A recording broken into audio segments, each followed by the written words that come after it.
Jadi awal mulanya berkarir di Konawe Selatan ini, Pak. Awalnya cuma datang berlibur di sini. Oh, hanya datang Liburan libur. istilahnya. Datang libur ya, Datang ya. liburan. Heeh. Namun saya lihat ada peluang di sini. Nah, di sini kita mulai. Tahun berapa itu? Tahun 2013, Pak. Saya baru tahu namanya ini Namrudin. Karena yang saya sering panggil hanya Bos Rudi. Saya mau tanya dulu nih, kenapa namanya ini jauh sekali melenceng Namrudin dengan Rudi? Ya, panggilan saya sebenarnya Pak Rudi yang akrab. Iya. Begitu, Pak. Ya, dalam artian ini yang sering dikenal. Ya, tapi nama asli sebenarnya Pak Namrudin. Pak Namrudin. Lahir di Makassar. Nah, jadi lahir di Makassar. Saya panggil Rudi aja ya. Iya, boleh. Supaya lebih akrab. Siap. Nah, jadi Pak Rudi waktu datang di Konawe Selatan itu sejak kapan? Jadi panjang ceritanya ini kalau kita berbicara alurnya ya. Iya. Ya. Jadi awal mulanya berkarir di Konawe Selatan ini, Pak. Awalnya cuma datang berlibur di sini. Oh, hanya Liburan istilahnya. Datang libur ya. Datang liburan. Namun saya lihat ada peluang di sini. Nah, di sini kita mulai. Tahun berapa itu? Tahun 2013, Pak. 2013. 2013. Jadi saat ini sudah jalan 9 sampai 10 tahun. Itu Pak Rudi waktu datang libur sama siapa? Sama keluarga? Kebetulan sama Om Pak pada Sia. waktu itu. Iya. Jadi bersama-samanya datang di sini liburan, terus melihat juga bagaimana lokasi-lokasi di sini. Dan alhamdulillah cocok. Cocok. Nah, di 2003 itu sebelum buat ada toko besarnya itu bagaimana ceritanya? Kita terjun di dunia penjualan gadget ini, Pak ya. Ya. Itu awalnya dari teknisi smartphone. Awalnya teknisi smartphone. Smartphone. Saya juga karyawan. Awalnya. Ya, awalnya di Papua. Oh. Di Papua. Tapi memang kita dibekali dengan semacam kursus sekolah memang di smartphone. Itu 2013 dulu itu bangun kontrak. Di Papua itu kita sistem kontrak, dalam artian kita dikontrak untuk bekerja taruhlah misalnya 5 tahun. Jadi ya. belum selesai kontrak di Papua, datang di Konawe Selatan langsung bikin. Ceritanya waktu itu saya liburan ke Makassar dulu, akhirnya ketemu Om, ayo kita jalan-jalan dulu ke Kendari. Jadi baru berjalan sekitar 1 tahun kontrak teknis handphone ya. Pada waktu itu saya diajak jalan-jalan, akhirnya ketemu di sini lokasi yang cocok, akhirnya saya resign di Papua.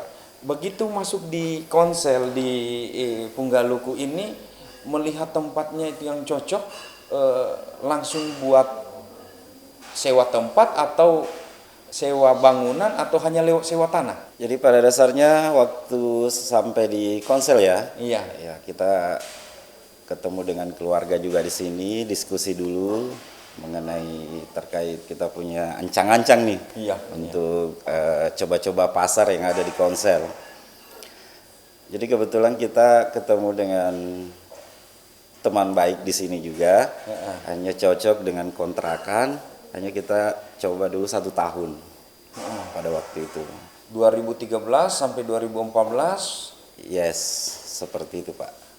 Begitu lihat di antara 2013 sampai 2014 itu bagaimana membludak penjualan? Kalau kita buka pagi jam 8 pagi Pak ya, Iya. lumayan ramai Pak. Di sore hari juga, malam hari, bahkan antri pada waktu itu. Itu yang pada waktu 2013-2014 apa saja yang dijual? Sama saat ini Pak. Smartphone juga, tapi pada waktu itu belum ada Android ya. Belum ada Android Pak. Zamannya BlackBerry kalau tidak salah pada waktu BlackBerry. itu. Iya. Tapi kalau dulu itu yang saya lihat anu sekali itu kartu telepon, kartu pradana, kartu apa semua, pulsa, apa itu yang gesek. Ya voucher Pak ya. Oh, voucher. Voucher istilahnya voucher Telkomsel. Iya. Seperti itu atau voucher Indosat. Ya sistem masih gesek ya Pak ya dengan koin. Nah itu di zaman-zaman itu Pak. Itu pada waktu itu yang banyak penjualannya pulsa gesek atau smartphone-nya? Keseluruhan Pak ya, all brand. Jadi kita sepakat join pada waktu itu dengan Om. Bahwasanya ini apakah dilanjutkan atau bagaimana karena sudah menuju 2014 Pak ya. Iya. Ya, kita sempat diskusi masalah kelanjutannya bagaimana. Hanya Om memutuskan untuk beralih profesi. Jadi dia menyerahkan seluruhnya kepada saya. Manajemen. Manajemen gitu. Ini kan 2013, 14, lantas membangun bangunannya itu? Itu kan masih sistem kontrak Pak. Oh, sistem kontrak. Masih sistem kontrak. Artinya baca dulu pasar kan, kita enggak langsung beli. Lantas membangun toko besarnya itu tahun berapa? Nah setelah kita sudah sepakat keluar dari kerjasama dengan Om pada waktu itu, kita sudah memutuskan untuk jalan masing-masing. Nah, seperti itu. Jadi saya juga sudah memutuskan untuk beli tanah di sini Pak, dan cari brand sendiri.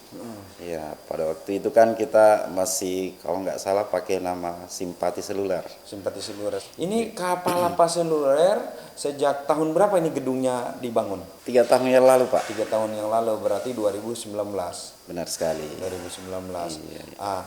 Ini membuka cabang ke Palangga itu sejak kapan?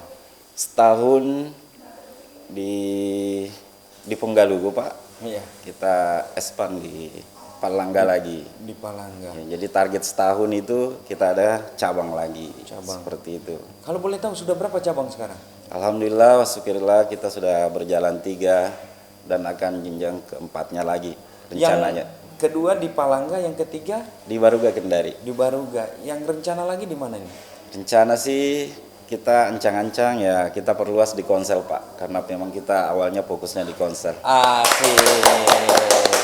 Karena Pak Rudi ini bukan lagi warga kelas 2 di Konawe Selatan, tapi beliau sudah mencurahkan semua pikiran, tenaga, bahkan semua dedikasi dirinya beliau ini mau di Konawe Selatan. Betul sekali Pak. Oke. Iya. Oke, para sahabat Rasid, kita bersyukur orang begitu datang di Konawe Selatan, rasa memiliki dan mencintai Konawe Selatan itu tinggi sekali. Betul Pak. Bagaimana prospek usaha ini di Konawe Selatan? Kan banyak kota. Kenapa Pak Rudi ini memilih Konawe Selatan? Selain kata libur-liburnya tadi itu, kenapa sampai tertarik sudah membuat 3 cabang, mau masuk 4 cabangnya, tetap di Konawe Selatan dipertahankan, hanya 1 di Baruga? Wah, pertanyaan menarik ini Pak. Iya. Jadi memang sudah kayaknya jatuh cinta pada pandangan pertama nih, Konawe Selatan ini. Apa yang membuat Pak Rudi sampai begitu tertarik sekali dengan Konawe Selatan? Apa karena ada Rasidnya atau siapa di situ? Ya, itu yang pertama. Ya, yang kedua masyarakatnya. Artinya di sini persatuannya bagus, ya kan? Konawe Selatan sendiri, terus banyak hal seperti adat istiadat juga ini nomor 1 Pak. Seperti itu. Apa yang menjadi kendala? Karena kan setiap usaha itu pasti ada suka dan dukanya. Tentunya kalau dalam bisnis itu tentu ada ya Pak ya. Akan tetapi kalau sukanya itu ketika ya alhamdulillah dari bulan ke bulan itu artinya omset makin up, makin naik seperti itu sukanya Pak. Kalau duka sih ya sebenarnya bukan duka ya kalau dibahasakan ya Pak ya. Tantangan barangkali lebih Wah. lebih lebih baiknya ya. Hebat, pengusaha yang selalu memotivasi diri, tidak bukan jadikan untuk disesali, tapi jadikan tantangan. Oh, saya suka. Sekali Pak. Ya, ya, ya. Kenapa saya bilang tantangan? Karena setiap masalah yang ada, masalah yang timbul, entah itu dari internal maupun eksternal, ya kan Pak? Iya. Seperti itu. Ya selalu kita hadapi dengan positif. Ya. Sekarang karyawan ada berapa? Saat ini kita mempekerjakan kurang lebih 20 orang Pak. 20 orang. Itu masyarakat Konawe Selatan semua? Konawe Selatan. Oke, alhamdulillah. Iya. Artinya Pak Rudi, Palapa Seluler ini sudah memutus mata rantai pengangguran, meningkatkan kesejahteraan masyarakat sekitar. Saya luar biasa. Saya atas nama pribadi dan pemerintah dan masyarakat Konawe Selatan mengucapkan beribu terima kasih sama Pak Rudi. Oleh karena itu, ya kita mendorong supaya ada Rudi-Rudi lain yang hadir, yang tumbuh seperti Pak Rudi Palapa Seluler. Kalau di omset penjualan ini yang paling banyak itu jenis HP apa ini? Saat ini masyarakat ya tentunya Android Pak ya, masih istimewa ya untuk pangsa pasar saat ini karena permintaan pasar pun meningkat di Android. Iya. Tapi antara ini kita lihat segmen pasarnya, HP kan banyak ini jenis-jenisnya. Bagaimana yang merajai ini kalau keluarannya setiap hari, setiap bulan? HP apa? HP Cina atau apa-apa? Ya yang perlu kita ketahui ini kan yang beredar saat ini ya 75% brand dari Cina Pak ya. Brand dari Cina, selebihnya ini lokal maupun negara-negara lainnya Pak. Membeli HP itu apa sih sebenarnya Pak Rudi? Supaya Pak Rudi juga bisa mengedukasi sama, aduh jangan hanya beli gaya-gayaan, beli HP begini tapi tidak terpakai semua fitur-fiturnya. Karena kita tahu di HP itu kan banyak fitur-fiturnya. Yang perlu diperhatikan adalah satu adalah budget. Budget. Iya, budget ini utama. Jadi memang kita pastikan membeli handphone ini kebutuhannya apa dan untuk apa seperti itu. Karena kita tahu sendiri bahwasanya handphone yang beredar ini kan ada spesifikasi yang di dalamnya Pak ya. Iya. Beda harga, beda spek seperti itu. Jadi tentunya budget itu menentukan. Lantas ini kan tidak antara penjualan dengan kerusakan. Apakah di Palapa Seluler ini hanya menjual tanpa ada reparasi atau perbaikan? Ya alhamdulillah kita saat ini 3 store Pak ya, masing-masing mendukung perbaikan jasa seperti itu. Dan kita juga menjual spare part, suku cadang juga, kita ready juga. Kenapa demikian Pak? Karena kita tahu sendiri smartphone ini kan rawan. Ya sedikit-sedikit jatuh, sedikit-sedikit bagaimana Pak ya? Ya apalagi kan layar sentuh, touchscreen gitu Pak ya. Cepat sekali kalah gitu ya. Kalau memang tidak dirawat secara baik begitu Pak. Jadi perlunya kita memang menyediakan suku cadang. Kita juga melayani kredit juga Pak. Jadi kreditnya itu langsung ke Palapa Seluler atau ada yang endorse dari perusahaan lain? Jadi Palapa Seluler sendiri ini menyediakan barang Pak ya.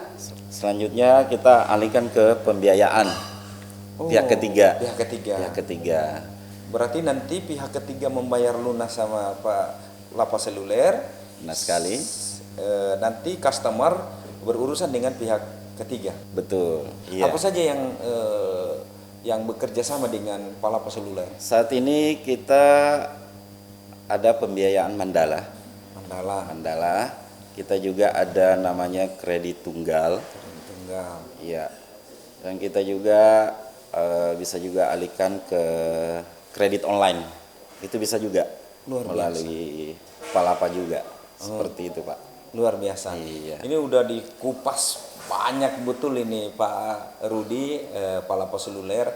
Ini saya mau tanya nih, yang di atas meja ini apa ini? Oh ini Pak, Ini semacam sampel barang yang kita readykan di toko. Nah, ini kebetulan adalah produk baru yang mana ini adalah yang ini adalah power bank 20.000 mAh. Iya. Jadi yang mana ini sudah pas charging Pak, seperti itu. Berarti di Palapa Seluler ini aksesoris juga dijual ya? Benar sekali Pak. Berarti mulai semua dari hulu hilirnya smartphone ada di Palapa Seluler. Ready semua Pak. Ready. Iya. Semua merek. Alhamdulillah. Ah. Iya. Saya mau tanya, ini untuk dijual atau mau diapakan ini? Ini kenang-kenangan buat ya, Ah. sebagai contoh ya kan, supaya beliau juga tes seperti itu Pak. Luar biasa. Kualitasnya. Oke, karena ini juga waktu pesan Pak Rudi sebelum kita tutup. Ya, harapan saya ke depannya ada semacam aplikasi dari pemerintah setempat sendiri itu yang bisa jadi wadah untuk UKM sendiri, seperti itu. Ya memang khusus dari pemerintah setempat, ya Konawe Selatan. Jadi semua pelaku usaha kita bisa bernaung di aplikasi itu, seperti itu Pak. Itu harapan saya. Harapan sama masyarakat? Terima kasih sudah mempercayakan seluruh gadget, keperluan aksesoris, bahkan jasa servis HP di Palapa Seluler, pusat gadget terbaik pilihan Anda tentunya. Merintis usaha itu tidak harus menunggu kita besar. Karena saya melihat dari awal berdirinya Palapa Seluler, yang dulunya Simpati Seluler, beralih nama menjadi Palapa Seluler. Ini adalah contoh bahwa kalau kita mau berusaha, kita mau memulai, insya Allah pasti ada hasilnya. Makasih banyak Pak Rudi. Sama-sama Pak, sama-sama. Assalamualaikum warahmatullahi wabarakatuh.